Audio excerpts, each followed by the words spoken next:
Hello everyone and welcome back to another Grainman Travels Adventure, and today we're on a new mod map called The Good Times Farm. Now this mod map was released yesterday on the 21st of the 9th 2023. It's actually only PC and Mac compatible.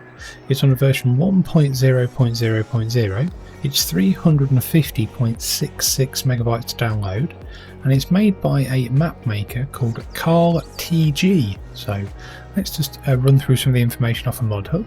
So it says, welcome to the Good Times Farm. This is a fictional map, and it's got a detailed PDA. It's got custom bird sounds in the forest, and I'll run through those shortly.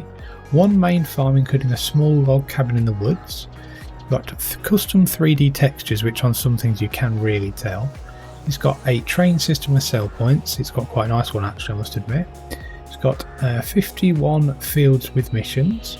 It's got 89 farmlands, 10 sale points, so your all game productions can be sold. You've got some collectibles, custom foliage and ground textures, and it is also precision farming ready. And the modder says, I hope you all like this map. So yeah, pretty good, but I think what we'll do, as always, we shall get our feet firmly back down on the ground and have a look at our starting equipment. As you can see, we start with quite a lot of nice bits of equipment. Some new bits though, as in bits I haven't seen for a long time, so that's pretty good. So we've got a Valtra G135 small tractor. It's actually got 100% damage, so just be careful with that one.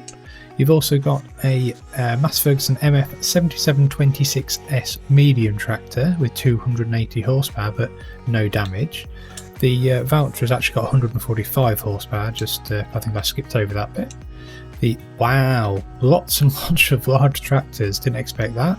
So you've got a versatile 4-wheel drive at 620, which has got 665 horsepower.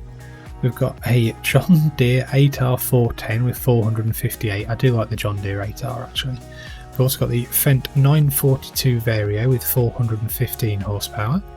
We've got the Class Axion 960 with 445 horsepower. We've got the John Deere 7R350 with 388 horsepower. And that's it in there. Harvesters, we've got the very nice New Holland CH7.70. This one's got 375 horsepower and it's got a 9,300 litre hopper. We've got a Schaefer 4670T telehandler. They're the ones. This is the one that bends in the middle, articulated, which is 66 horsepower, and it's I don't really know. It's not my favourite one to use, I must admit. I do struggle with articulated tractors and equipment. We get the Lizard pickup from 2017. We also get the Mahindra Retriever, which also has 100%. So they both actually have 100% damage, so that's a bit strange. We've got the nice Flegel ASW 271 trailer. It's actually 29,500 litres. We've also got the header for the New Holland, the Verifeed 28 foot, so that's 8.5 metre. We've got a very nice KHN Prolander 7500 cultivator. That's 7.5 metres and it is 250 horsepower. We've got a Vadastad Rapid A800S seeder. Now I think this one is the direct seeder, so no cultivation required, and it's got 8 metre width. We've got the Hardy Mega 12,000 sprayer and front tank. We've got the Breedel K165 fertiliser spreader. This actually does fertiliser and it also does lime. We've got the Pottinger Faro 4010D forage wagon. We've got a nice chainsaw as well. Well, I think that's is that Johnson? I think a CS2252. Don't see them very often. We've got a Anderson M160 log trailer with a crane on. We've also got the Magsy pallet fork for the front loader. And we've got a nice Nardi N70-30 header trailer for the New Holland. So nothing leased either, but it's pretty nice. So this is our starting farm. Got the standard American barn that you get from Elm Creek. Oh, there's the Mass Ferguson there. We've also got the telehandler in there. Then we've got a couple of sheds here. So some nice big metal sheds here. So we've got the Versatile and a few other bits. We've got the Class, the Fendt and the Flegel. Got this very nice, I do like this style of American bins when you're doing a big fields. You've got the drop off and you've got the collection point. I do like that. We've got the nice New Holland combine. We've got the 7, is that 7? No, it's the 8R410 with jewels on it, and they've had a stud. I think that cedar might be a little bit overkill for this size of field. I think you probably get it done in 3, but still very nice to see. Yeah, pretty good actually. Let's have a quick look at our starting field. So if we scroll through, so we don't own a lot, but we own a little bit. So we own this area here, farmland. I don't really know what number it is, it's not shown, but that encompasses your main farm and 38 and 37, so that's pretty good. We also start with up here. So if we go to our farmhouse up here, you'll see there's our farmhouse. We can actually go into our nice little log cabin. We've got a wardrobe trigger there, which is quite good actually because it's near the coat hooks. That's pretty cool. And also we've got a bed trigger here with a little TV. So I think this is quite a nice feature. Water cooler, a bit of a kitchen, microwave, etc. So some nice decorative items. Not quite. I'll turn the lights on. Okay, that makes sense. And then here we've also got, so you can probably hear the custom birds, they're quite loud I must admit. Then you've got our truck here as well, and we've also got our Mahindra retriever. And then also if we flick up, obviously we've got a chainsaw. I think our tractor, our vouchers here as well, using a bit of a forestry tractor with this. So I think everything in the forestry area seems to have quite a lot of damage on, but it's not bad, it's not bad. Very nice custom textures though. You can definitely tell, especially this texture with the leaves and the forest floor. I think the forest floor is really well done actually. It's got lots and lots of different plants, and obviously forest floors are not bare bark or anything like that. They do have other vegetation. I think the modder's done a really good job there, I must admit. So hats off to him. And then out here we get the nice view of a really big man-made lake, because that's actually above a dam over there, so that's pretty good. We'll get some vegetation growing as well. It's quite a nice little feature. So if we have a quick look at the map itself, so we're obviously up here, then around here is the is the big man-made lake with the dam there and the spillway that comes down. What I will do though, let's skip to our other farm. There we go. And I don't have to listen to the birds because they're okay, but they're a little bit loud, I must admit. So map-wise, PDA-wise, sorry, the map's got only a few main central roads. It's got a big one that runs down here. We've got the train line that runs all the way down the middle this way, and then we've got the main road that comes from the top of the map, runs down. A few other areas of smaller roads at the bottom here. And we've got our main track here with some nice switchback areas here, and probably a track up there into the forest as well. This is like an industrial area. This is your other fields that you can buy. So there's quite a lot of fields on the map actually, I must admit, and a big area of agriculture. I don't know if this is bigger than a 2x map. It does feel like it's bigger than a 2x map when you fly around, so it might be. Let's move on to the crop calendar. So this has not been changed at all by the looks of it. No custom fruits, no custom crops, etc. And then when it comes to your products and your fruits, etc., and wares that you're creating, pretty standard. Quite a few sale points, at least 2 or 3, maybe more. So I think there's only a couple with 2 or less, so that's pretty good. Most things do sell in the base game, which is really nice to see. There's no customization in regards to other products that you can produce. It's all the standard game products. Animals wise, there's no pens at all. I haven't seen any at all. Nothing in the description on ModHub. Contracts are pretty good. There's quite a few fields. I mean, field 43, 7,500 for harvesting, and you get the bonus for doing the wheat. So yeah, I think that's pretty good. So again, the more you buy, the less contracts you'll get, but pretty healthy. You get no production chains in the base when you start, so that's something to remember. But I mean, yeah, generally, I think it's pretty nice. So if we go back to here, let's we've done the PDA Map Tour. Let's have a quick look at the production. So we've got a cereal factory, oil mill. We've also got a grain mill, a debris crusher, Johnson Farmers Market. That's pretty good to see. And we get the okay, Swan Creek, does it? Oh, that's cool.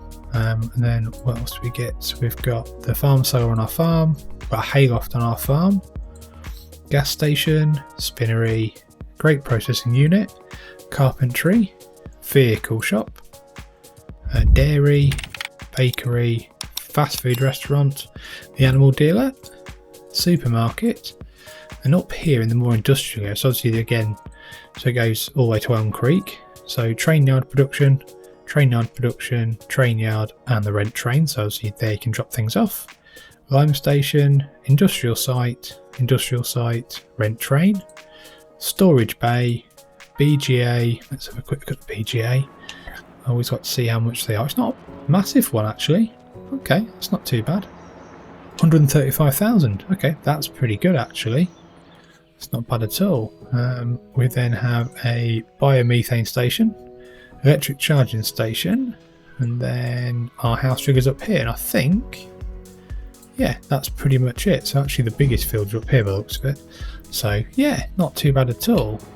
If we tab back to our farm, I don't really want to go in a vehicle that's completely damaged. So let's try and pick, I think if we go for the Fendt, because that's more likely to be the fastest tractor on the farm. 39, yeah, thought we might do. So let's have a bit of a drive around, see what we can find. I probably will do one last bit of a flyover, because I just think that this map does seem to be, it does come across as being really big. And I don't think it is a 4X map, but I'm not really sure. So I mean the map seems pretty flat on where the fields are, but where the forestry and the dam is, which I'll probably show in the flyover in a minute, it's definitely not flat at all. This is one of the main roads as we're coming down here. So obviously our farm's here, we're just coming down here. We'll tee into with all these nice fields here, quite square looking fields, but they're not too bad. And then we've got the animal dealer there on the left. I think the texturing's really nice. The lighting's good as well on the map. It's quite a nice road as well. It's pretty good texture. It's not too flat. Quite a few decorative items being placed as well. Just coming into one of the main areas here. So this is the main, what I would call a main drag, or the main road. One of the main roads on the map. Bit of custom texturing there, so that's nice. Not sure what these are, so I don't know if these are, I don't know, it might be either gas or water or some kind of electric system because of the dam or something. But if you look behind there, that's actually quite a big commercial area. You've got a few places there to sell some bits and things as well. We've got a dairy there on our right. As you can see quite far though. There's lots of tracks through as well, so we'll have a quick drive up here. I won't be on this for too long, I don't think. We've got a big water tower coming up there on our right. I think the telegraph poles are custom as well. Grocery store, it's like a big American kind of grocery store because it's got a big car park, and that's the one from Elm Creek. Getting good sized fields though, I must admit, so they're nice to see. Big water tower there. Quite a long road and quite a big, this is what I mean by it feels like a big map. I don't know why, but it just feels like quite a big map when you do a tour over it. So if we're going to turn left up here up this track. So there's quite a few tracks off the main road. So I'll go up here quickly. This is then going into a forestry area. So, and then this goes up into the commercial area, so we'll probably get up to that point and then we will stop, but it's just showing off some more of the vegetation in the forestry areas, which I think the map has done really well. Texturing on that as well is really good. I think it's definitely something to be proud of if I made this map. So as we're coming up into the industrial area, I think this is the grain mill by the looks of the icon on the top of that building. Let's have a quick look. Yeah, I'd say so. So if we probably, yeah, some nice textures on things like this building though. It's quite nice, different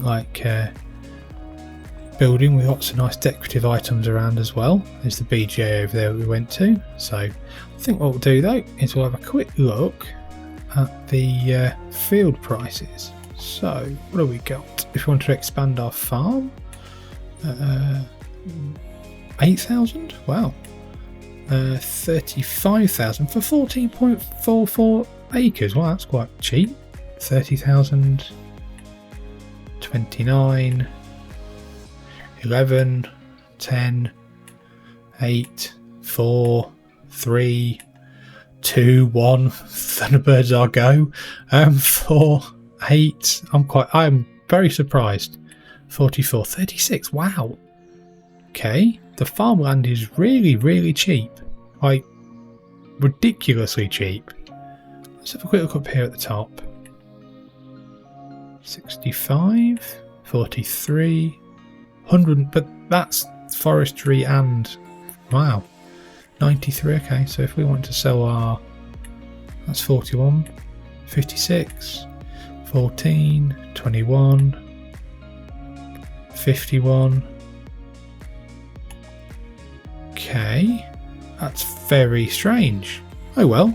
Well, hopefully you have enjoyed this map tour. If you have, give it a like and subscribe to the Grainman channel, and I hope to see you again soon. Many thanks.